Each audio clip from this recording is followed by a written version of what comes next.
لا إله إلا الله العز الأكرم وأشهد أن نبينا محمدا عبده ورسوله الداعي إلى السبيل الأقوم وصلى الله وبارك عليه وعلى آله وصحبه وسلم أما بعد فقد قال الله تعالى في كتابه العزيز يا أيها الذين آمنوا اتقوا الله حق تقاته ولا تموتن إلا وأنتم مسلمون يا أيها الناس اتقوا ربكم الذي خلقكم من نفس واحدة وخلق منها زوجها وبث منهما رجالا كثيرا ونساء واتقوا الله الذي تساءلون به والأرحام إن الله كان عليكم رقيبا يا أيها الذين آمنوا اتقوا الله وقولوا قولا سديدا يصلح لكم أعمالكم ويغفر لكم ذنوبكم ومن يطع الله ورسوله فقد فاز فوزا عظيما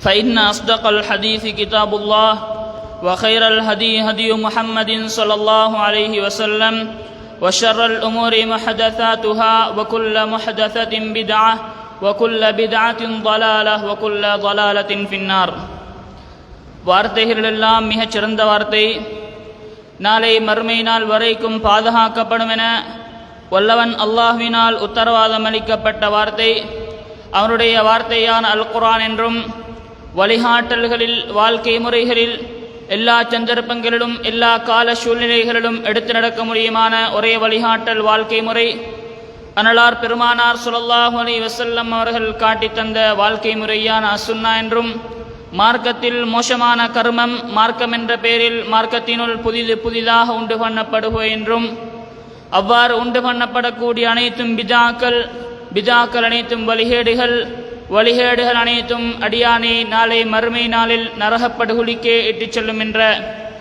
அனலாரின் எச்சரிக்கை பொன்மொழி உங்களுக்கு மத்தியில் முன்மொழிந்தவனாக அன்பார்ந்த இஸ்லாமியரோர்களே, நம்முடைய வாழ்க்கையில் எல்லா சந்தர்ப்பங்களிலும் எல்லா இடங்களிலும் எல்லா காலங்களிலும் வல்ல அல்லாஹ்வை பயந்து அவனுடைய ஏவல் விளக்கல்களுக்கு கட்டுப்பட்டு வாழுகின்ற பொழுது உண்மையான முஸ்லிம்களாக முஃமின்களாக வாழ்ந்து மரணிக்கின்ற பொழுது ஷஹாதா கலிமாவை மொழிந்த வண்ணம் மரணிப்பதற்கு அடியனுக்கும் அப்பால் உங்களுக்கும் வல்ல அல்லாஹு தஆலா தௌஃபீக் செய்வானாக. அன்பார்ந்த இஸ்லாமியரோர்களே, இந்த உலகத்திலே அல்லாஹு தஆலா ஜின்களை படைத்ததன் பின்னால் மனிதர்களை படைத்திருக்கின்றான். இந்த மனிதர்களை அழகான தோற்றமைப்பிலே படைத்திருப்பதாக அல்லாஹு தஆலா சொல்லி காட்டுகின்றான். சூரத்து தீனிலே சொல்லுகின்ற பொழுது லகத் ஹலக்னல் இன்சான ஃபீ அஹ்ஸனி தக்வீம், நாங்கள் மனிதர்களை நேர்த்தியான கட்டமைப்பிலே படைத்திருக்கின்றோம் என்று அல்லாஹு தஆலா சொல்லி காட்டுகின்றான். அன்பார்ந்த இஸ்லாமியரோர்களே, இவ்வாறு நேர்த்தியான கட்டமைப்பிலே படைக்கப்பட்ட மனிதனை பொறுத்தவரையில் அவனை அல்லாஹு தஆலா ஒரே விதமான சிந்தனை கொண்டவனாக, ஒரே விதமான அறிவு விளக்கம் கொண்டவனாக அவனை படைக்கவில்லை. மாற்றமாக மனிதர்களை ஒன்றை புரிந்து கொள்கின்ற விடயத்தில் ஏற்றத்தாழ்வுகள் உடையவர்களாகத்தான் அல்லாஹு தஆலா படைத்திருக்கின்றான். இதனை பற்றி சூரத்துல் ஹூதிலே அல்லாஹு தஆலா சொல்கின்ற பொழுது வலவ் ஷாஅ ரப்புக லஜஅலன் நாஸ உம்மத்தன் வாஹிதத்தன் வலா யஸாலூன முக்தலிஃபீன், அல்லாஹ் நாடியிருந்தால் இந்த மனித சமுதாயத்தை ஒரே சமுதாயமாக எவ்விதமான கருத்து வேறுபாடுகளும் முரண்பாடுகளும் பிளவுகோலும் இல்லாத ஒரே சமுதாயமாக அல்லாஹு தஆலா மாட்டியிருப்பான். ஆனால் அல்லாஹ் நாடவில்லை. எனவே அவர்கள் முரண்படுவார்கள் என்ற செய்தி அல்லாஹு தஆலா நமக்கு சொல்லி காட்டுகின்றான். அன்பார்ந்த இஸ்லாமியர்களே, இந்த உலகத்திலே வாழக்கூடிய எந்த ஒரு மனிதனாக இருந்தாலும் அவனை பொறுத்தவரையில் அறிவிலே ஒருவன் கூடியவனாக இருப்பான், இன்னொருவன் குறைவந்தவனாக இருப்பான். ஒன்றை புரிந்து கொள்கின்ற விடயத்திலே ஒருவன் கூடியவனாக இருப்பான், இன்னொருவன் குறைந்தவனாக இருப்பான். இன்னொருவனை பொறுத்தவரையில் அனுபவத்திலே கூடியவனாக இருப்பான், இன்னும் சிலர் அனுபவத்திலே குறைந்தவர்களாக இருப்பார்கள். இன்னும் சிலருடைய ஆசைகள் மற்ற சிலருடைய ஆசைகளோடு முரண்பட்டதாக வித்தியாசப்பட்டதாக இருக்கும். இவ்வாறு மனிதர்களுக்கு மத்தியில் ஏற்றத்தாழ்வுகள் காணப்படுவதால் அவர்கள் ஒன்றாக வாழுகின்ற பொழுது, சமூகமாக உறவாடுகின்ற பொழுது அங்கே பிரச்சனைகள் உருவாகுவதை நம்மால் காண முடியுமாக இருக்கின்றது. இந்த பிரச்சனைகளுக்கான அடிப்படை என்னவென்பதையும் அல்லாஹு தஆலா இன்னொரு சந்தர்ப்பத்திலே ரசூலுல்லாஹி ஸல்லல்லாஹு அலைஹி வஸல்லம் அவர்கள் சொல்லி காட்டினார்கள். நபிகளா ஸல்லல்லாஹு அலைஹி வஸல்லம் அவர்கள் சொன்னார்கள், இன்ன ஷைத்தான கத் ஐஸ அய்யஅபுதஹுல் முஸல்லூன ஃபீ ஜஸீரத்தில் அரப் வலாகின் ஃபி தஹ்ரீஷ் பைனஹும். இந்த ஷைத்தான் இருக்கின்றானே, அவனுக்கு நிராசை வந்துவிட்டது. என்ன நிராசை? இதற்கு பின்னால் இந்த அரேபிய தீபாட்பத்தில் அவனை வணங்குவதற்கு யாருமே இருக்க மாட்டார்கள் என்ற நிராசை வந்துவிட்டதன் காரணமாக வலாகின் ஃபித் தஹ்ரீஷ் பைனஹும், அவர்களுக்கு மத்தியில் குழப்பங்களை உண்டு பண்ணி கொண்டிருக்கின்றான் என்ற செய்தி ரசூலுல்லாஹி ஸல்லல்லாஹு அலைஹி வஸல்லம் அவர்கள் சொல்லி காட்டினார்கள். இன்னொரு ஹதீஸிலே நபிகளார் தெளிவாக சொல்கின்ற பொழுது, இந்த இபிலிஸ் இருக்கின்றானே, அவன் தன்னுடைய சிம்மாசனத்தை நீருக்கு மேலால் வைத்துவிட்டு தினந்தோறும் அவனுடைய பிச்சளங்களை உலகத்தை நோக்கி அனுப்புகிறான். ஒவ்வொருவரும் அன்றைய தினம் உலகத்துக்கு போய் வந்த பின்னால் அவர்கள் செய்த விடயங்களை இபிலிஸிடம் கூறுவார்கள். அந்த இடத்திலே இபிலிஸுக்கு மிகவும் நெருக்கமான ஷைத்தானாக யார் இருப்பான் என்றால், எந்த ஷைத்தான் வந்து இபிலிஸிடம் கூறுகின்றானோ, நான் இன்று உலகத்துக்கு போய் கணவனுக்கும் மனைவிக்கும் மத்தியில் பிரச்சனையை ஏற்படுத்தி அவர்களை பிரித்துவிட்டு வந்துவிட்டேன் என்று கூறுகின்ற ஷைத்தான் தான் இபிலிஸிடம் நெருக்கமான ஷைத்தானாக இருப்பான் என்ற செய்தியை ரசூலுல்லாஹி ஸல்லல்லாஹு அலைஹி வஸல்லம் அவர்கள் சொல்லி காட்டினார்கள். இந்த நபிமொழிகளூடாக நபிகளார் என்ன சொல்ல வருகின்றார் என்று சொன்னால், நமக்கு மத்தியில் வரக்கூடிய முரண்பாடுகள், பிரச்சனைகள், சண்டை சச்சரவுகள் அனைத்தும் ஷைத்தான் கையாளக்கூடிய ஒரு உத்தியாக நம்மை சுவனத்துடைய பாதையிலிருந்து நரகத்துடைய பாதையின் பக்கம் திருப்புவதற்காக ஷைத்தான் மேற்கொள்ளக்கூடிய முயற்சி என்பதை நபிகளார் ஸல்லல்லாஹு அலைஹி வஸல்லம் அவர்கள் சொல்லி காட்டினார்கள். எனவே தான் ஷைத்தானுடைய சூழ்ச்சிகளுக்குள் நாம் மாட்டிக்கொள்ளக் கூடாது. ஷைத்தானுடைய சூழ்ச்சிகளுக்குள் மாட்டி நாம் நரகத்தின் பால் திரும்பிவிடக் கூடாது என்பதற்காக அல்லாஹும் ரசூலுல்லாஹி ஸல்லல்லாஹு அலைஹி வஸல்லம் அவர்களும் ஏராளமான இடங்களிலே ஒற்றுமையை வலியுறுத்தியிருக்கின்றார்கள். பிரச்சனைகளின் பொழுது தளர்வு மனப்பான்மையை நமக்கு தூண்டியிருக்கின்றார்கள். அல்லாஹு தஆலா அல் குர்ஆனிலே சொல்கின்ற பொழுது, யா அய்யுஹல்லதீன ஆமனூ அத்தீஉல்லாஹ வ ரசூலஹு, நீங்கள் அல்லாஹுக்கும் அவருடைய தூதருக்கும் கட்டுப்படுங்கள். வலா தனாஸஉ, நீங்கள் பிளவுபட்டு விட வேண்டாம்.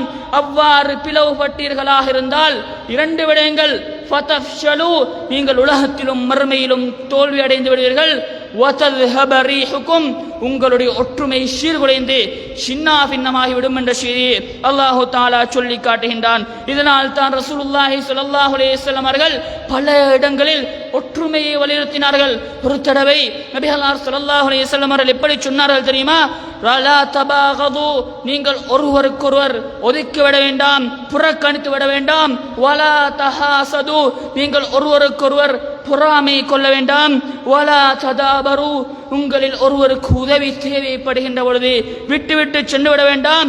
வகூனு இபாதல்லாஹி இஹ்வானா, அல்லாஹ்வுடைய அடியார்களாக சகோதரர்களாக இந்த உலகத்திலே வாழுங்கள் என்று ரசூலுல்லாஹி ஸல்லல்லாஹு அலைஹி வஸல்லம் அவர்கள் சொல்லி ஒற்றுமையை வலியுறுத்தினார்கள். அன்பார்ந்த இஸ்லாமியர்களே, நமக்கு மத்தியில் முஸ்லிம்களாக முஃமின்களாக வாழ்ந்து கொண்டு நமக்கு மத்தியில் பிரச்சனைகள், சண்டைகள், சச்சரவுகள் வருமாக இருந்தால் அது நமக்குரிய ஒரு அவமானமாக இருந்து கொண்டிருக்கின்றது. நபிகளார் ஸல்லல்லாஹு அலைஹி வஸல்லம் அவர்கள் இன்னொரு ஹதீஸிலே சொல்கின்ற பொழுது, அல் முஃமினு லில் முஃமினி கல் புன்யான் யஷுத்து பஅதுஹு பஅதா, எவ்வாறு ஒரு கட்டிடத்துடைய ஒரு தட்டு இன்னொரு தட்டை பலப்படுத்துகிறதோ அதே போன்று ஒரு முஃமின் இன்னொரு முஃமினுக்கு பலமாக அமைகிறான். எனவே எவ்வாறு ஒரு தட்டு உடைந்து விட்டால் அங்கே அந்த தட்டுடைய நிலைத்தன்மை கேள்விக்குறியாக்கப்படுகின்றதோ அதே போன்று முஃமின்களுக்கு மத்தியில் பிரச்சனை வந்துவிட்டால் அங்கே அவர்களுக்குள் குழப்படிகள், சீர்குலைந்த தன்மைகள் ஏற்படுவதற்கு காரணமாக அமைந்து விடுகின்றன செய்தி ரசூலுல்லாஹி ஸல்லல்லாஹு அலைஹி வஸல்லம் அவர்கள் சொல்லி காட்டினார்கள். அன்பார்ந்த இஸ்லாமியர்களே, எனவே இஸ்லாம் ஒற்றுமையை வலியுறுத்துகின்றது. உலகத்திலே வாழ்கின்ற பொழுது நாம் ஏற்றத்தால் உடையவர்களாக, சிந்தனைகளில் வித்தியாசம் உடையவர்களாக படைக்கப்பட்டிருப்பதனால் ஒற்றுமையை வலியுறுத்திருக்கின்ற இஸ்லாம் அதற்கான காரணங்களையும் பிரச்சனைகள், முரண்பாடுகள் வருவதற்கான காரணங்களையும் தெளிவாகவே சொல்லி தந்திருக்கின்றன. அவ்வாறான காரணங்களை எடுத்து பார்க்கின்ற பொழுது அதிலே மிக முக்கியமான முதன்மையான காரணம் என்னவென்றால், நமக்கு மத்தியில் முரண்பாடுகள், சண்டைகள் வருவதற்கு மிக முக்கியமான காரணம் என்னவென்றால், நாம் நம்முடைய சகோதரனை பற்றி, நம்முடைய நண்பனை பற்றி, நம்முடைய குடும்ப உறுப்பினரை பற்றி தப்பெண்ணம் கொள்வது காணப்படுகின்றது. அல்லாஹு தஆலா சூரத்து ஹுஜராத்திலே இதனை பற்றி சொல்கின்ற பொழுது, யா அய்யுஹல்லதீன அய்யுஹல்லதீன ஆமனூ ஈமான் கொண்ட விசுவாசிகளே இஜ்தனிபு கஸீரம் மினல்-ظن நீங்கள் அதிகமாக மோசமாக தப்பெண்ணம் வைப்பதை தவிர்த்து கொள்ளுங்கள். இன்ன பஅத-ظنி இஸ்ம் மோசமான எண்ணங்களில் சிலது பாவமாகும் என்ற செய்தி அல்லாஹ் தஆலா சொல்லி காட்டுகின்றான். ரசூலுல்லாஹி ஸல்லல்லாஹு அலைஹி வஸல்லம் அவர்கள் சொல்கின்ற பொழுது ஈயாக்கும் ப-ظن நீங்கள் தப்பெண்ணம் கொள்வதை நான் உங்களுக்கு எச்சரிக்கின்றேன். ஃபஇன்ன-ظنَّ அக்ஸபுல் ஹதீஸ் ஒரு மனிதனை பற்றி தப்பாக நினைப்பது இருக்கின்றதே அது பேச்சிலே மிக பொய்யான பேச்சு என்ற செய்தியை ரசூலுல்லாஹி ஸல்லல்லாஹு அலைஹி வஸல்லம் அவர்கள் சொல்லி காட்டினார்கள். அன்பார்ந்த இஸ்லாமியர்களே, நம்முடைய வாழ்க்கையை எடுத்து பாருங்கள். நம்முடைய வாழ்க்கையில் கடந்த காலங்களிலே நடந்த பிரச்சனைகளை எடுத்து பாருங்கள். அதிலே மிக முக்கியமான ஒரு காரணம் நாம் அவசரப்பட்டு இன்னொரு மனிதனை பற்றி தப்பாக எண்ணம் வைத்தது காணப்பட்டிருக்கும். இதனால் தான் இமாம் நவவி ரஹ்மத்துல்லாஹி அவர்கள் சொல்கின்ற பொழுது எவ்வாறு நாம் இன்னொரு மனிதனை பற்றி தப்பாக பேசுவது ஹராமோ அதே போன்று ஒரு மனிதனை பற்றி தப்பாக எண்ணம் கொள்வதும் ஹராம் என்ற செய்தியை இமாம் நவவி ரஹ்மத்துல்லாஹி அவர்கள் சொல்லி காட்டினார்கள். அன்பார்ந்த இஸ்லாமியர்களே, ரசூலுல்லாஹி ஸல்லல்லாஹு அலைஹி வஸல்லம் அவருடைய காலத்திலே நடந்த ஒரு சம்பவத்தை கூறுகின்றேன். நபிகளார் ஸல்லல்லாஹு அலைஹி வஸல்லம் அவர்கள் ஒரு யுத்த காலத்துக்கு பின்னால் கனிமத்துடைய பொருட்களை பங்கு வைத்துக் கொண்டிருக்கின்றார்கள். அங்கே ஒரு மனிதர் வந்து ரசூலுல்லாஹி ஸல்லல்லாஹு அலைஹி வஸல்லம் அவர்களுடைய மேலிலே தப்பெண்ணம் வைத்து சொல்கின்றார். நபிகளார் ஒழுங்காக பங்கு பிரிக்கவில்லை என்று மக்களிடம் கூறிய பொழுது நபிகளார் ஸல்லல்லாஹு அலைஹி வஸல்லம் அவர்கள் சொன்னார்கள், வைஹக ஃபமன் யஅதில் இதா லம் அஅதில் நான் நீதமாக பங்கு பிரிக்கவில்லை என்றால் யார் தான் நீதமாக பங்கு பிரிக்கப் போகின்றார் என்று ரசூலுல்லாஹி ஸல்லல்லாஹு அலைஹி வஸல்லம் அவர்கள் சொல்லி அங்கே பிரச்சனையை முடித்தார்கள். அன்பார்ந்த இஸ்லாமியர்களே, அங்கே ஒரு மனிதர் நபிகளார் ஸல்லல்லாஹு அலைஹி வஸல்லம் அவர்கள் மீது தப்பெண்ணம் வைத்தனால் அங்கே ஒரு பிரச்சனை உருவெடுக்க பார்க்கின்றது. அன்பார்ந்த இஸ்லாமியர்களே, எனவே நம்முடைய வாழ்க்கையில் இயன்ற அளவுக்கு ஒரு மனிதனை பற்றி, என்னுடைய முஸ்லிமான சகோதரனை பற்றி, குடும்ப உறுப்பினரை பற்றி நாங்கள் நல்ல நம்பிக்கை பழகிக்கொள்ள வேண்டும். நாங்கள் எதனையும் நெகட்டிவாக பார்க்காமல் எதனையும் பாசிட்டிவாக நேர்மறையாக சிந்திக்கக்கூடிய பழக்கத்தை நம்மிடத்திலே வரவழைத்துக் கொள்வோமாக இருந்தால் அங்கே நம்முடைய வாழ்க்கையில் ஏற்படுகின்ற பிரச்சனைகளில் அரைவாசி அவ்வாறே நீக்கிவிடலாம். இரண்டாவது நம்மிடத்தில் பிரச்சனைகள் வருவதற்கு மிக முக்கியமான காரணம் என்னவென்றால் நாம் பிறருடைய குறைகளை பற்றி துருவி ஆராயக்கூடிய பழக்கம் இருக்கின்றதே அது நம்மிடத்திலே பல சந்தர்ப்பங்கள் பிரச்சனைகளை கொண்டு வந்து போட்டு விடுகின்றது. அதனால் தான் அல்லாஹு தஆலா மோசமான எண்ணங்களை தவிர்த்து கொள்ளுமாறு சொல்லிவிட்டு அதே வசனத்தில் அடுத்ததாக அல்லாஹு தஆலா சொல்கின்ற பொழுது வலா தஜஸ்ஸசு நீங்கள் பிறருடைய குற்றங்களை துருவி ஆராய வேண்டாம் என்று அல்லாஹு தஆலா சொல்லி காட்டுகின்றான். நபிகளார் ஸல்லல்லாஹு அலைஹி வஸல்லம் அவர்கள் சொல்கின்ற பொழுது நபிகளார் ஸல்லல்லாஹு அலைஹி வஸல்லம் அவர்கள் ஒரு தடவை சொல்கின்றார்கள், யாரெல்லாம் மனிதர்களுடைய குறைகளை துருவி ஆராய ஆரம்பிக்கின்றார்களோ அவர்களுடைய குறைகளை அல்லாஹு தஆலா துருவி ஆராய ஆரம்பிப்பான். அல்லாஹு தஆலா ஒரு மனிதருடைய குறைகளை துருவி ஆராய ஆரம்பித்து விட்டால் அவனுடைய சொந்த வீட்டிலே வைத்து அவனை அல்லாஹு தஆலா அவமானப்படுத்துவான் என்ற செய்தியை ரசூலுல்லாஹி ஸல்லல்லாஹு அலைஹி வஸல்லம் அவர்கள் சொன்னதாக இந்த ஹதீஸ் அபூ தாவூத் என்ற கிரந்தத்திலே பதிவு செய்யப்பட்டிருக்கின்றது. அன்பார்ந்த இஸ்லாமியர்களே, எனவே நம்முடைய வாழ்க்கையில் நமக்கென்று இருக்கின்ற எத்தனையோ பணிகள் இருக்கின்றன, நம்மிடத்திலே மாற்ற வேண்டிய எத்தனையோ குறைகள் இருக்கின்றன. எனவே அவற்றிலே நாங்கள் ஈடுபடுவதை விட்டுவிட்டு பிறருடைய குறைகளை துருவி ஆரம்பிப்போமாக இருந்தால், அதனை பற்றி கவனம் செலுத்த ஆரம்பிப்போமாக இருந்தால் நாம் உண்மையிலே நஷ்டவாளிகளாக மாறிவிடுகின்றோம். இதனால் தான் உமர் இப்னுல் கத்தாப் ரலியல்லாஹு அன்ஹுடைய வாழ்க்கையிலே நடந்த ஒரு சம்பவத்தை இப்னுல் ஜௌஸி ரஹ்மத்துல்லாஹி அவர்கள் தன்னுடைய மின்ஹாஜுல் காசிதீன் என்ற கிரந்தத்திலே பதிவு செய்திருக்கின்றார்கள். ஒரு நாள் உமர் இப்னுல் கத்தாப் ரலியல்லாஹு அன்ஹு அவர்கள் அவ்வாறே பாதையோரமாக நடந்து செல்கின்றார். அங்கே ஒரு வீட்டிலே இசையை போன்ற ஒரு சத்தம் கேட்கின்றது. உடனே உமர் ரலியல்லாஹு அன்ஹு அவர்கள் வீட்டுடைய சுவரின் மேலால் ஏறி அங்கே என்ன நடக்கின்றது என்பதை ஆராய ஆரம்பிக்கின்றார்கள். அந்த சந்தர்ப்பத்திலே இதனை கண்டுகொண்ட அந்த வீட்டுடைய உரிமையாளர் வந்து உமர் ரலியல்லாஹு அன்ஹு அவர்கள் சொல்கின்றார்கள், நான் மியூசிக் கேட்டதற்காக வேண்டி நான் இறைவனிடத்திலே குற்றவாளியாக இருந்தால், நீங்களும் அல்லாஹ்விடத்திலே என்னுடைய குறையை துருவி துருவி ஆராய்ந்த குற்றவாளியாக நீங்களும் கணக்கெடுக்கப்படுவீர்கள் என்ற செய்தியை சொன்ன பொழுது உமர் ரலியல்லாஹு அன்ஹு அவர்கள் கை செய்தப்பட்டதை காண முடியுமாக இருக்கின்றது. அன்பார்ந்த இஸ்லாமியர்களே, எனவே நம்முடைய வாழ்க்கையில் நம்முடைய பிரச்சனைகளை நாங்கள் பார்க்க வேண்டும். அடுத்தவர்களுடைய விடயங்களை நாங்கள் திருவி திருவி ஆராய்கின்ற பொழுது அங்கே வீணாக பிரச்சனைகள் வருவதற்கு அது காரணமாக அமைந்து விடுகின்றது. குறிப்பாக இன்றைய காலத்தை பொறுத்தவரையில் நாங்கள் அதிகமாகவே மொபைல்களை யூஸ் பண்ணி கொண்டிருக்கின்றோம். இவ்வாறான ஒரு காலத்திலே நாங்கள் பிறருடைய மொபைல்களை அவர்களுடைய அனுமதியின்றி அவர்களுடைய செட்களை பார்ப்பதாக இருக்கலாம், அல்லது அவர்களுடைய போட்டோஸ்களை பார்வையிடுவதாக இருக்கலாம். இது கூட இஸ்லாத்துடைய பார்வையில் ஹராமான ஒன்றாக காணப்படுகின்றது. எனவே அன்பார்ந்த இஸ்லாமியர்களே, நம்முடைய வாழ்க்கையில் நம்முடைய பிரச்சனைகளை நம்முடைய விடயங்களை நாங்கள் பார்க்க வேண்டுமே தவிர பிறருடைய குற்றங்குறைகளை நாங்கள் தேடி தேடி ஆரம்பிப்போமாக இருந்தால் அங்கே பிரச்சனைகள் வருவதற்கு காரணமாக அமைந்து விடுகின்றது. அன்பார்ந்த இஸ்லாமியர்களே, அடுத்ததாக நம்முடைய வாழ்க்கையில் பிரச்சனைகள் வருவதற்கான இன்னொரு மிக முக்கியமான காரணம் என்னவென்றால் நம்மிடம் காணப்படக்கூடிய அவசரம் என்ற குணமாக காணப்படுகின்றது.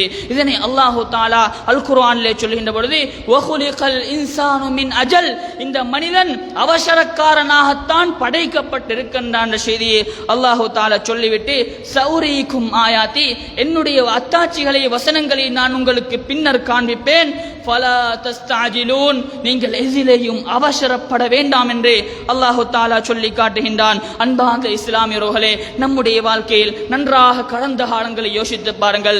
பிரச்சனைகள் வந்ததற்கான மிக முக்கியமான காரணம் நாங்கள் அவசரப்பட்டு ஒன்றை தீராயாமல் ஆராயாமல் அவசரமாக முடிவெடுத்தது பல பொழுது நம்மை பிரச்சனைகளுக்கு கொண்டு சென்றிருக்கும். அன்பார்ந்த இஸ்லாமியர்களே, மூசா அலைஹிஸ்ஸலாம் அவர்களுடைய வாழ்க்கையில் நடந்த ஒரு சம்பவம் இதற்கு நமக்கு படிப்பினையாக இருந்து கொண்டிருக்கின்றது. மூசா அலைஹிஸ்ஸலாத்து வஸ்ஸலாம் அவர்கள் ஒரு தடவை அல்லாஹ்வை சந்திப்பதற்காக தன்னுடைய சகோதரன் ஹாரூன் அலைஹிஸ்ஸலாத்து வஸ்ஸலாம் அவர்களை பிரதிநிதியாக வைத்துவிட்டு அங்கே அல்லாஹ்வை தரிசித்து விட்டு வருகிறார். அங்கே வருகின்ற பொழுது தன்னுடைய கூட்டத்தினர் அனைவரும் மாட்டை கடவுளாக வணங்கிக் கொண்டிருக்கின்றார்கள். இதனை பார்த்து கோபப்பட்டவராக அந்த மூசா அலைஹிஸ்ஸலாம் அவர்கள் தான் பிரதிநிதியாக வைத்துவிட்டு அந்த ஹாரூன் அலைஹிஸ்ஸலாம் அவருடைய தலையை பிடித்து இழுக்கின்ற பொழுது அங்கே ஹாரூன் அலைஹிஸ்ஸலாம் அவர்கள் சொன்னார்கள், அங்கே தலையை பிடித்திருக்கின்ற பொழுது கால இப்ன உம்ம இன்ன கௌம ஸ்ததஅஃபூனி வகாது யக்துலூனனி, என்னுடைய சகோதரனே, நான் இவர்களை வேண்டுமென்று மாட்டை வணங்குவதற்கு விடவில்லை. என்னுடைய கூட்டத்தினர் என்னை பலகீனப்படுத்தி என்னை கொலை செய்ய பார்த்தார்கள். என்னால் முடியாமல் போன பொழுதுதான் அவர்கள் அங்கே மாட்டை வணங்க ஆரம்பித்தார்கள் என்று தன் பக்க நியாயத்தை கூறுகின்ற பொழுது அங்கே மூசா அலைஹிஸ்ஸலாம் அவர்கள் தனக்காகவும் தன்னுடைய சகோதரனுக்காகவும் அல்லாஹ்விடம் துஆ கேட்டதை அல் குர்ஆன் சொல்லி காட்டுகின்றது. அன்பார்ந்த இஸ்லாமியர்களே, எனவே பிரச்சனைகள் வருவதற்கான இன்னொரு காரணம் அங்கே மூசா அலைஹிஸ்ஸலாம் அவர்களுக்கும் ஹாரூன் அலைஹிஸ்ஸலாம் அவர்களுக்கும் பிரச்சனை வருவதற்கான காரணமாக மூசா அலைஹிஸ்ஸலாம் அவர்கள் அவசரப்பட்டது காணப்படுகின்றது. அன்பார்ந்த இஸ்லாமியர்களே, நம்முடைய வாழ்க்கையில் அவசரம் என்ற குணத்தை நாங்கள் தூக்கி எற வேண்டும். இல்லாவிட்டால் அல்லாஹ் தஆலா அல் குர்ஆனிலே இன்னொரு வசனத்திலே சொல்கின்ற பொழுது இன்ஜாக்கும் ஃபாசிகும் பினபஇன் ஃபதபையனு, உங்களிடம் ஒரு மோசமானவன் ஒரு செய்தியை கொண்டு வந்தால் ஃபதபையனு, நீங்கள் அதனை பற்றி இன்னொருவரிடம் சொல்வதற்கு முன்னால், ஒரு கூட்டத்தை பற்றி தப்பாக விமர்சிப்பதற்கு முன்னால் நீங்கள் தெளிவு பெற்றுக் கொள்ளுங்கள். உங்களிடம் வந்த செய்தி உண்மையான செய்தியா அல்லது மெருகூட்டப்பட்ட செய்தியா அல்லது போலியான இட்டு கட்டப்பட்ட செய்தியா என்பதை பார்த்து கொள்ளுங்கள் என்று அல்லாஹ் தஆலா சொல்லி காட்டுகின்றான். எனவே நம்மிடம் வரக்கூடிய அனைத்து செய்திகளையும் நாங்கள் கேட்டு தீர ஆராயாமல் அவசரப்பட்டு முடிவுகள் எடுக்கின்ற பொழுது அங்கே பிரச்சனைகள் வருவதற்கு காரணமாக அமைந்து விடுவதை நம்மால் அவதானிக்க முடியுமாக இருக்கின்றது. அன்பார்ந்த இஸ்லாமியர்களே, அடுத்ததாக நம்மிடத்திலே பிரச்சனைகள் வருவதற்கான இன்னொரு மிக முக்கியமான காரணம் என்னவென்றால் நாம் பிறரை பற்றி புறம் பேசுவது காணப்படுகின்றது. அதிகமாகவே புறம் பேசுவது கூடாதென்று நம்முடைய வாழ்க்கையிலே கேள்விப்பட்டிருக்கின்றோம். ஆனால் நண்பர்களோடு கூடுகின்ற பொழுது, மக்களோடு மக்களாக கதைக்கின்ற பொழுது, குடும்பங்களோடு உறவாடுகின்ற பொழுது அங்கே நமக்கு பேசுவதற்கு எதுவுமே இல்லாத பொழுது நாங்கள் நம்முடைய நாவை திறந்து அந்த இடத்திலே வருகை தராத ஒரு மனிதரை பற்றி மோசமானதை, இல்லாததை, பொல்லாததை எல்லாம் கூறுகின்றோம். அங்கே அந்த மனிதருக்கு நாங்கள் கூறியது கேள்விப்படுகின்ற பொழுது அங்கே பிரச்சனைகள் உருவாக்கான வாய்ப்புகள் உருவாகின்றன. அன்பார்ந்த இஸ்லாமியர்களே, நபிகளார் ஸல்லல்லாஹு அலைஹி வஸல்லம் உடைய மனைவிமார்களில் ஒரு மனைவி அந்த இடத்தில் இருக்காத சஃபியா நாகியை பற்றி அந்த சஃபியா நாகி கட்டையான பெண் என்று கூறிய பொழுது நபிகளார் ஸல்லல்லாஹு அலைஹி வஸல்லம் அவர்கள் கோபப்பட்டவர்களாக சொன்னார்கள், இந்த உன்னுடைய வார்த்தையை நீரிலே கலந்தால் கடல் நீரிலே கலந்தால் கடல் நீர் மாற்றமடையும் என்ற செய்தியை ரசூலுல்லாஹி ஸல்லல்லாஹு அலைஹி வஸல்லம் அவர்கள் சொன்னார்கள். அன்பார்ந்த இஸ்லாமியர்களே, நபிகளார் பல தடவைகளிலே சொன்னார்கள், நம்மிலே அதிகமானவர்கள் நரகத்துக்கு செல்வதற்கு காரணம் நம்முடைய நாவுகள் என்ற செய்தியை நபிகளார் ஸல்லல்லாஹு அலைஹி வஸல்லம் அவர்கள் சொல்லி காட்டியிருக்கின்றார்கள். எனவே அன்பார்ந்த இஸ்லாமியர்களே, பேசுவதற்கு எதுவுமே இருக்கவில்லை என்றால் ஒரு ஹதீஸை எடுத்து பேசலாம், ஒரு அல் குர்ஆனிய வசனத்தை படிக்கலாம். இதனை விட்டுவிட்டு மற்றவர்களுடைய மானங்களை கிறுக்கின்ற பொழுது அல்லது அவர்களை பற்றி தப்பாக பேசுகின்ற பொழுது ஒன்று நம்முடைய வாழ்க்கையில் பிரச்சனைகள் ஏற்படுவதற்கான அத்திவாரமாக அது அமைவதோடு மறுமையில் நம்முடைய நரகத்திற்கான ஒரு வழியாகவும் அது அமைந்து விடலாம் என்பதை நாம் எல்லாம் நன்றாக ஞாபகத்தில் வைத்துக் கொள்ள வேண்டும். அடுத்ததாக அன்பார்ந்த இஸ்லாமியர்களே, இந்த உலகத்திலே நமக்கு மத்தியில் பிரச்சனைகள் வருவதற்கான இன்னொரு காரணம் பொறாமைப்படக்கூடிய அந்த தன்மையாக காணப்படுகின்றது. இந்த உலகத்திலே முதலாக நடந்த பிரச்சனை பொறாமைதான். இந்த ஆதம் அலைஹிஸ்ஸலாம் அவர்களுடைய இரு புதல்வர்கள் காபிலுக்கு மத்தியில் நடந்த அந்த பிரச்சனைக்கான காரணமே அந்த இருவரில் ஒருவர் இன்னொருவரை பற்றி பொறாமை கொண்டது தான் காணப்படுகின்றது.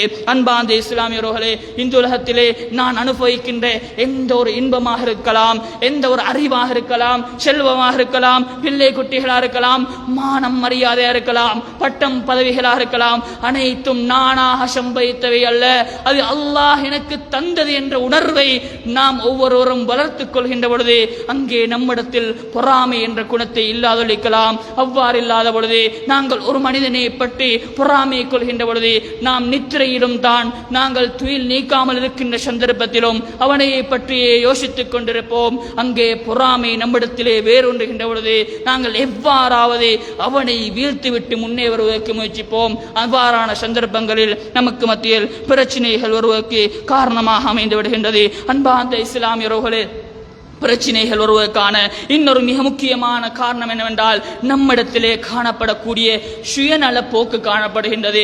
அன்பார்ந்த இஸ்லாமியர்களே, நம்முடைய வாழ்க்கையில் நாம் நன்றாக உணர்ந்து கொள்ள வேண்டிய ஒரு பகுதி என்னவென்றால், இந்த உலகத்திலே எனக்கு எப்படி ஒரு ஆசை இருக்கின்றதோ அதே போன்று இன்னொருவருக்கும் ஆசை இருக்கும். எனக்கு எவ்வாறு ஒரு புரிதல் இருக்கின்றதோ அதே போன்று வேறுபட்ட ஒரு புரிதல் இன்னொருவருக்கும் இருக்கும் என்பதை நாம் எல்லாம் நன்றாக ஞாபகத்தில் வைத்துக் கொள்ள வேண்டும்.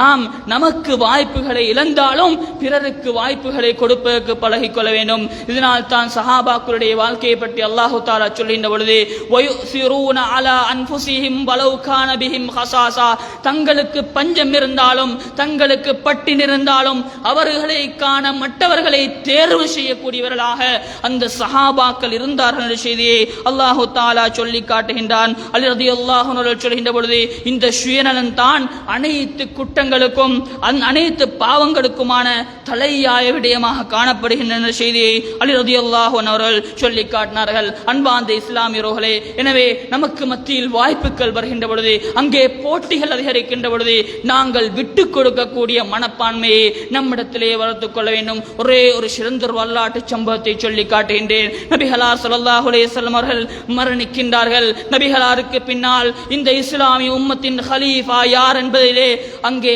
அன்சாரிகள் அவர்கள் யோசிக்கின்றார்கள்.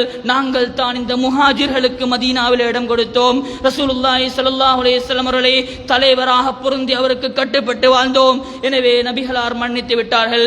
எனவே நம்மிலிருந்து அன்சாரிகள் இருந்து ஒரு தலைவர் நியமிக்கப்பட வேண்டும் என்று அவர்கள் முடிவெடுக்கின்றார்கள். சகீஃபா பனி சாயிதாவிலே அவர்களுக்கு ஒன்று கூடுகின்றார்கள். அங்கே அவர்கள் கலந்தாலோசிக்கின்றார்கள். அன்சாரிகளில் அடுத்தது யாரை தலைவராக நியமிக்கின்றனர் என்பதை கலந்தாலோசிக்கின்ற பொழுது இந்த விடயம் அபூபக்கர் உமர் ரலியல்லாஹு அன்ஹு அவர்களுக்கு அவ்வாறே கேள்விப்படுகின்றது. அங்கே அன்சாரிகள் கலந்தாலோசிக்கும் பொழுது முஹாஜிர்கள் யாருமே இருக்கவில்லை. உடனடியாக நபிகளாருடைய அந்த உடம்பு அடக்கப்படுவதற்கு முன்னாலே அங்கே ஹலீஃபா யார் என்பது பிரச்சனை ஆரம்பிக்கின்றது. உடனடியாக அபூபக்கர் உமர் ரலியல்லாஹு அன்ஹு அவர்கள் அந்த இடத்துக்கு போகின்றார்கள். அங்கே அன்சாரிகள் சொல்கின்றார்கள், இனி நம்மில் ஒருவர் தான் ஹலீஃபாவாக வர வேண்டும் என்று சொல்கின்ற பொழுது அங்கே அபூபக்கர் ரலியல்லாஹு அன்ஹு அவர்கள் அழகாக சில செய்திகளை சொல்கின்றார்கள். ஹலீஃபா இதற்கு பின்னால் வர வேண்டியது முஹாஜிர்களே ஒருவர் தான், நபிகளாரோடு ஆரம்பத்திலே இருந்த ஒருவர் தான். உங்களுடைய சிறப்புகளை நாங்கள் ஒருபொழுதும் மறுக்கவில்லை என்று அழகாக ஒரு உபதேசம் செய்த பின்னால் அங்கே இருந்த அனைத்து அன்சாரிகளும் விட்டு கொடுத்து சரணடைகின்றார்கள். அபூபக்கர் ரலியல்லாஹு அன்ஹு ஹலீஃபாவை ஏற்றுக்கொள்கின்றார்கள். அன்பார்ந்த இஸ்லாமியர்களே, இதனை நாங்கள் நன்றாகவே புரிந்தால் நம்முடைய வாழ்க்கையில் எத்தனையோ பிரச்சனைகளுக்கு முட்டுப்புள்ளி வைக்கலாம். அங்கே அன்சாரிகள் ஹலீஃபா, இஸ்லாமிய சாம்ராஜ்யத்தின் ஹலீஃபாவுக்கான வாய்ப்பை அல்லாஹுக்காக வேண்டி விட்டுக் கொடுத்தார்கள். வாய்ப்புகள் வருகின்ற பொழுது, போட்டிகள் வருகின்ற பொழுது, ஒருவருக்கு ஒருவர் ஆசைகள் வருகின்ற பொழுது நாங்கள் விட்டுக் கொடுப்போமாக இருந்தால் அதற்குரிய பிரதிபலனை அல்லாஹு தஆலா இந்த உலகத்திலேயும் வழங்குவான், மறு உலகத்திலேயும் வழங்குவான் என்பதை நாம் எல்லாம் நன்றாக ஞாபகத்தில் வைத்துக் கொள்ள வேண்டும். அடுத்ததாக அன்பார்ந்த இஸ்லாமியர்களே, நம்மிடத்திலே பிரச்சனைகள் வருவதற்கான இன்னொரு காரணமாக நாம் அவசியமற்ற விடயங்களை பேசுவது காணப்படுகின்றது. அன்பார்ந்த இஸ்லாமியர்களே, ரசூலுல்லாஹி ஸல்லல்லாஹு அலைஹி வஸல்லம் அவர்கள் சொன்னார்கள், மன் கான யுமினு பில்லாஹி வல் யௌமில் ஆகிர் ஃபல்யகுல் கைரன் அவ் லியஸ்முத். யாரெல்லாம் அல்லாஹ்வையும் மறுமையினாலேயும் ஈமான் கொண்டிருக்கின்றார்களோ அவர்கள் பேசினால் நல்லதையே பேசட்டும் அல்லது வாய் மூடி இருக்கட்டும் என்று ரசூலுல்லாஹி ஸல்லல்லாஹு அலைஹி வஸல்லம் அவர்கள் சொன்னார்கள். எனவே நம்முடைய பேச்சுக்கள் பல பொழுது பிரச்சனைகளுக்கு காரணமாக அமைந்து விடுவதை காண முடியுமாக இருக்கின்றது. அன்பார்ந்த இஸ்லாமிய எனவே நம்முடைய வாழ்க்கையில் பிரச்சனைகளுக்கான காரணங்களை நன்றாக புரிந்து அவற்றை நம்முடைய வாழ்க்கையை விட்டு அப்புறப்படுத்தி நாம் உண்மையான இஸ்லாமிய சகோதரர்களாக வாழ்ந்து மன்னிப்பதற்கு எனக்கும் உங்களுக்கும் வல்ல அல்லாஹு தஆலா தௌஃபீக் செய்வானாக. வ ஆகிரு தஅவானா அல்ஹம்துலில்லாஹி ரப்பில் ஆலமீன்.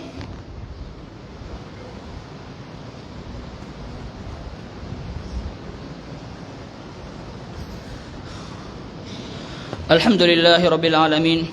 والصلاة والسلام على سيدنا محمد وعلى آله وصحبه أجمعين أما بعد.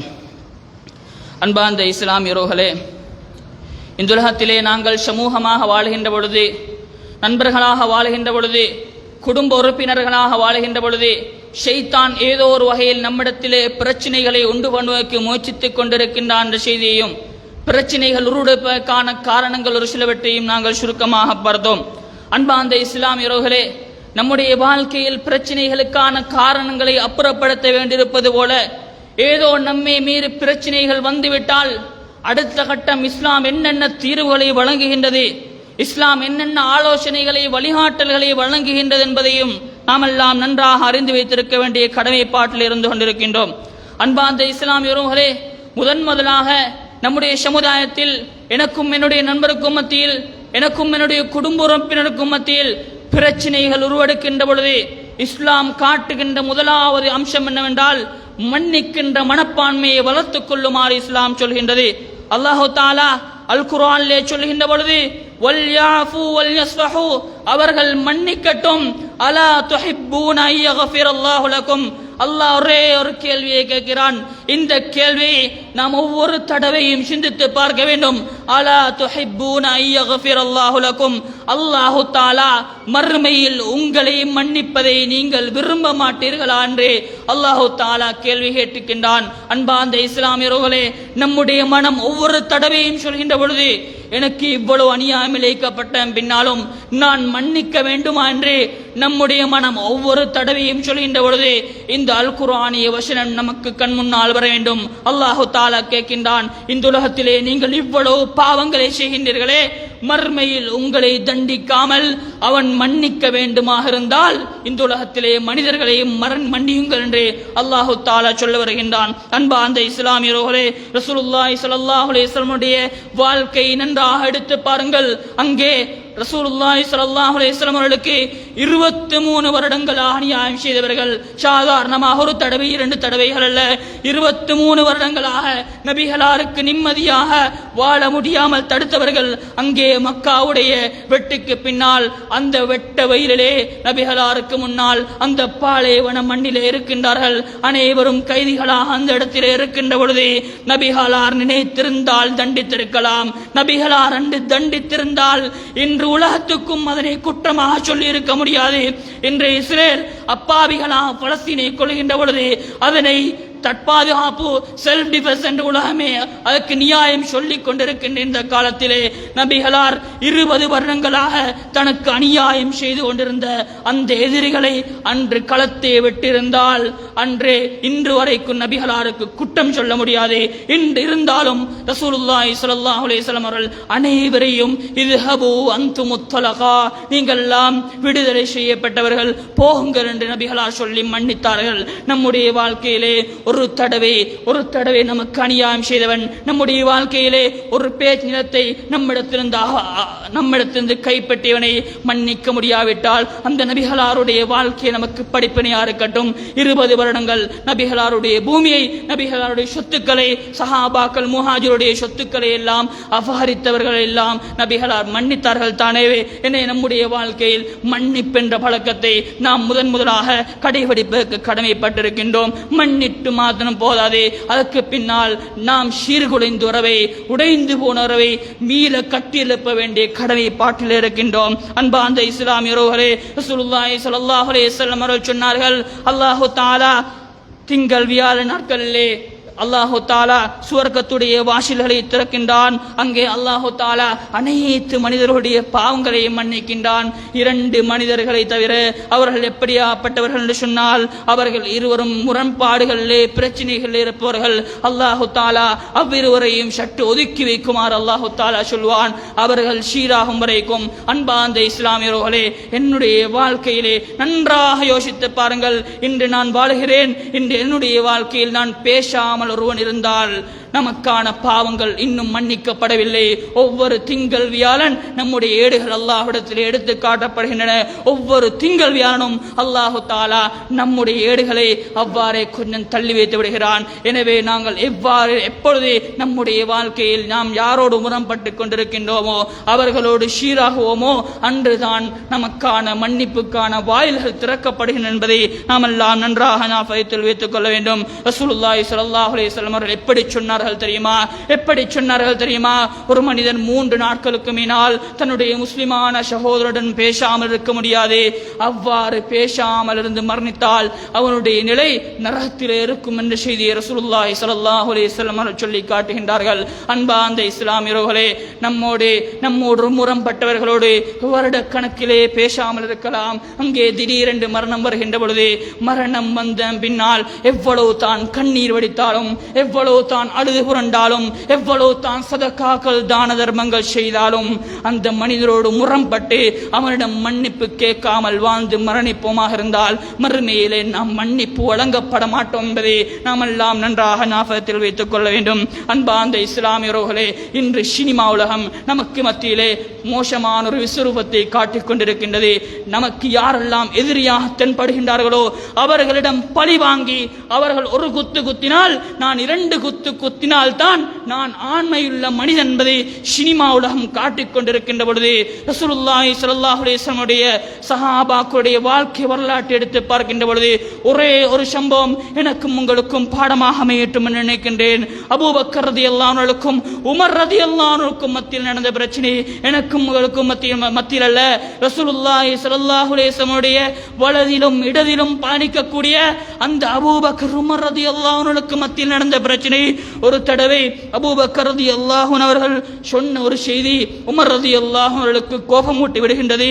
அங்கே உமர் ரலியல்லாஹு அவர்கள் கோபித்தவர்களாக செல்கின்ற பொழுது அபூபக்கர் ரலியல்லாஹு அவர்களுக்கு பின்னாலே செல்கின்றார்கள். அங்கே உமர் ரலியல்லாஹு அவர்கள் போய் அவர்களுடைய வீட்டுடைய வாளை அடைத்து விடுகின்றார். அபூபக்கர் ரலியல்லாஹு அவர்கள் கடுமையாக கவலைப்பட்டவர்களாக அவ்வாறே ரசூலுல்லாஹி ஸல்லல்லாஹு அலைஹி வஸல்லம் உடைய பள்ளிவாயிலுக்கு வந்து நபிகளாரிடம் கை செய்தப்பட்டவர்களாக காரணமாக கவலைப்பட்டவர்களாக இருக்கின்றார்கள். உமர் ரலியல்லாஹு அன்ஹு அவர்களுக்கு சற்று நேரம் சென்ற பின்னால் அங்கே உமர் ரலியல்லாஹு அன்ஹு அவர்கள் கவலைப்படுகின்றார்கள். அபூபக்கர் மன்னிப்பு கேட்டும் நான் மன்னிப்பு வழங்கவில்லை என்று கவலைப்பட்டு அதற்கு பின்னால் அவசரமாக அபூபக்கர் ரலியல்லாஹு அன்ஹுடைய வீட்டை நோக்கி செல்கின்றார்கள். அங்கே அபூபக்கர் ரலியல்லாஹு அன்ஹு அவர்கள் இருக்கவில்லை.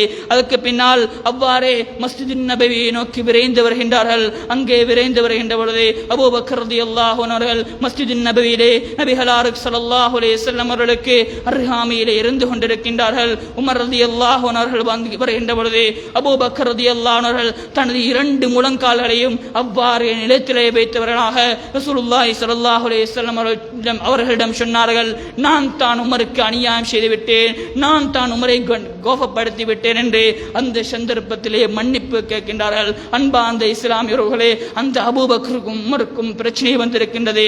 பிரச்சனை வந்த மறுகணமே அவர்கள் மன்னிப்பு கேட்டார்கள், உறவை சீர்படுத்திக் கொண்டார்கள். நம்மிடத்திலே சில பொழுது பிரச்சனைகள் வருவது மிகவும் சிறிய பிரச்சனைகள், சிறிய முரண்பாடுகள். ஆனால் நாள் செல்கின்ற பொழுது அவ்வாறே முரண்பாடுகள் அவ்வாறே வேரூன்றுவதை காண முடியுமா இருக்கின்றது. எனவே ஒரு பிரச்சனை வந்துவிட்டால், முரண்பாடு வந்துவிட்டால் உடனடியாக தீர்வு காண வேண்டும். உடனடியாக நாங்கள் நம்முடைய உறவுகளை சீர்படுத்திக் கொள்ள வேண்டும். இங்கே அபூபக்கர் ரலியல்லாஹு அன்ஹு அவர்கள் உமர் ரலியல்லாஹு அன்ஹுவுக்கு பின்னால் சென்றது ஒருவேளை சிலருடைய பார்வையிலே ஏன் இவ்வளவு அலைந்து செல்ல வேண்டுமா என்று யோசிக்கலாம். ஆனால் ரசூலுல்லாஹி ஸல்லல்லாஹு அலைஹி வஸல்லம் உடைய சொன்ன ஒரு ஹதீஸ், மன் தவாதஅ லில்லாஹி ரஃபஅஹுல்லாஹ், மன் தவாதஅ லில்லாஹி ரஃபஅஹுல்லாஹ், யார் அல்லாஹ்வுக்காக பணிந்து செல்கின்றார்களோ அல்லாஹ் தஆலா அவரை இந்துலகத்திலே உயர்த்துவான், மறுமையிலே உயர்த்துவான் என்ற செய்தி அல்லாஹ் தஆலாவுடைய தூதர் ஸல்லல்லாஹு அலைஹி வஸல்லம் சொன்ன காரணமாக நபி இவ்வாறு சஹாபாக்கள் செய்யப்பட்டார்கள். அன்பார்ந்த இஸ்லாமியர்களே, எவ்வளவு தான் பேசினாலும், எவ்வளவு தான் முரண்பாடுகளை விட்டும் நாங்கள் தூரமாக வேண்டும், நம்முடைய உறவுகளை சீர்படுத்த வேண்டும் என்று பேசினாலும் ஒன்று செய்யும் வரைக்கும் நம்மால் அதனை சாதிக்க முடியாது. நம்மிடத்தில் இருக்கக்கூடிய ஈகோ என்ற அந்த நம்மை பெருமையாக நினைக்கக்கூடிய அந்த குணத்தை எப்பொழுது நம்மை விட்டும் அப்புறப்படுத்துவோமோ அப்பொழுதுதான் நம்முடைய உறவுகளை சீர்படுத்தலாம். அவ்வாறு இல்லாத பொழுது பயம் முடிந்து செல்கின்ற பொழுது நாம் எல்லாம் யோசிப்போம், மௌலவிக்கு தெரியுமா எனக்கு நடந்த அநியாயம், அவன் செய்த அநியாயம் அவருக்கு தெரியுமா என்று நாங்கள் நம்மை நியாயப்படுத்தக்கூடிய ஒரு நிலைக்கு செல்வோமே தவிர ஒரு நாளும் நம்முடைய உறவுகளை சீர்படுத்த மாட்டோம். நாம் பேசாமல் இருக்கின்ற மனிதர்களோடு பேசாமல் இருப்போம். நாங்கள் எப்பொழுது நாங்கள் ஈகோவை இல்லாமலாக்குவோமோ அன்றுதான் நம்முடைய வாழ்க்கையிலே சீர்குலைந்த உறவுகளை நம்மால் கட்டியெழுப்ப முடியுமாக சென்றுவிடும். அன்பார்ந்த இஸ்லாமியர்களே, கடைசியாக ஒரு விடயத்தை சொல்லி என்னுடைய குத்துபாவை எடுத்துக் கொள்கின்றேன். அன்பார்ந்த இஸ்லாமியர்களே, நம்முடைய வாழ்க்கையிலே நாங்கள் அதிகமாக தரிசிக்கக்கூடிய இடங்களாக இந்த பள்ளிவாயல்கள் காணப்படுகின்றன. இந்த பள்ளிவாயல்கள் யாருக்குமே உரித்துடையவை அல்ல, இது அல்லாஹ்வுடைய ஆலயங்கள் என்பதை அல்லாஹு தஆலா அல் குர்ஆனிலே பல இடங்களிலே சொல்லிக் கொண்டிருக்கின்றான். பள்ளிவாயல்கள் வருகின்ற பொழுது அந்த பள்ளிவாயல்களை முகாமைத்துவம் செய்வதற்காக வேண்டி, அங்கே நிர்வகிப்பதற்காக வேண்டி சில மனிதர்கள் காலத்துக்கு காலம் மாறிக்கொண்டு வருவார்கள். அங்கே அவர்களுக்கென்று பொறுப்புகள் வரும். அங்கே மனிதர்கள் வருகின்ற பொழுது வந்து போகிறவர்களுக்கும் அங்கே பொறுப்பாக இருப்பவர்களுக்கும் மத்தியில் ஆசைகளிலே வித்தியாசம் இருக்கலாம், புரிதல்களிலே வித்தியாசம் இருக்கலாம், அனுபவங்களிலே வித்தியாசம் இருக்கலாம், அறிவிலே வித்தியாசம் இருக்கலாம். அவ்வாறு வித்தியாசங்கள் வருகின்ற பொழுது அங்கே நமக்கு மத்தியில் பிரச்சனைகள் வரலாம். பிரச்சனைகள் வருகின்ற பொழுது எவ்வாறு அபூபக்கரும் உமரும் அங்கே சமாதானம் செய்து கொண்டார்களோ அவ்வாறு சமாதானம் செய்ய வேண்டும். பிரச்சனைகள் வருவதற்காக வேண்டி ஒரு நாளுமே இந்த பள்ளிவாயல்களை புறக்கணிக்க முடியாது. அவ்வாறு பள்ளிவாயல்களை புறக்கணிப்போமாக இருந்தால் நாம் எடுக்கக்கூடிய மிகவும் பிழையான தீர்மானம் அது என்பதை நன்றாக ஞாபகத்தில் வைத்துக் கொள்ள வேண்டும். சவுதி அரேபியாவுக்கு வெளியே ஒரு நாட்டிலே ஒரு பிரச்சனை நடக்கின்றது.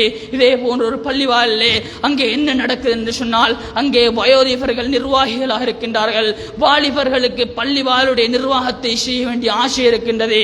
அங்கே என்ன பிரச்சனை என்றால் மேலும் மேலும் முயற்சிக்கின்றார்கள், வாலிபர்களுக்கு வாய்ப்பு கிடைக்கவில்லை.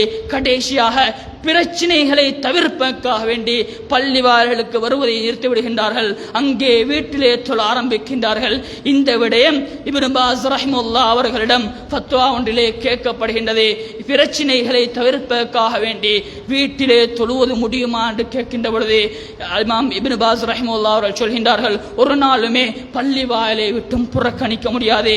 என்னதான் பிரச்சனை பிரச்சனை வந்தாலும் பள்ளிவாலுக்கு நேரத்துக்கு போய் ஜமாஅத்தோடு தொழுவதே உனக்குரிய கடமையாக இருக்கின்றது. ஃபித்னாவை பயந்ததற்காக வேண்டி ஒரு நாளுமே பள்ளிவாலுக்கு வராமல் இருக்க முடியாது என்ற செய்தியை இப்னு பாஸ் ரஹிமஹுல்லாஹ் அவர்கள் சொல்லி காட்டினார்கள். நன்றாகவே ஞாபகத்தில் வைத்துக் கொள்ளுங்கள். மறுமை நாளிலே அல்லாஹு தஆலா 7 ஷாரர்களுக்கு அர்ஷிலே நிழல் கொடுப்பான். அதிலே ஒரு ஷாரார் வரஜுலுன் கல்புஹு முஅல்லகுன் பில் மசாஜித், ஒரு மனிதர் அவருடைய உள்ளம் பள்ளிகளோடு சேர்ந்த தொடர்புபட்ட உள்ளம் என்றதை ரசூலுல்லாஹி ஸல்லல்லாஹு அலைஹி வஸல்லம் அவர்கள் சொன்னார்கள். பள்ளிகளோடு தொடர்புபட்ட உள்ளமாக இருந்தால் நமக்கு வாய்ப்புகள் கிடைக்கின்ற பொழுது அல்லது வாய்ப்பில்லாவிட்டாலும் வாய்ப்பை ஏற்படுத்தியாவது பள்ளிவாலுக்கு வருவோம். அவ்வாறு நாங்கள் பள்ளிவாலுக்கு வராமல் பிரச்சனைகளுக்காக நாங்கள் பள்ளிவாயலை புறக்கணிப்போமாக இருந்தால், ஐவேளை ஜமாத்துக்களில் கலந்து கொள்ளாமல் இருப்போமாக இருந்தால் நாம் அல்லாஹ்விடத்திலே குற்றவாளிகள் என்பதை நாம் எல்லாம் மறந்துவிடக் கூடாது. எனவே அல்லாஹு தஆலா நம்முடைய வாழ்க்கையிலே இவ்வாறான பிரச்சனைகள் வருகின்ற பொழுது சமரசமான முறையிலே அதனை நாங்கள் நின்று நிதானமாக அவசரமாக அவற்றை முடிவுக்கு கொண்டு வந்து நம்முடைய உறவுகளை மீள கட்டியெழுப்பதற்கு எனக்கும் உங்களுக்கும் அல்லாஹு தஆலா தௌஃபீக் செய்வானாக. வ ஆகிரு தஅவானா அல்ஹம்துலில்லாஹி.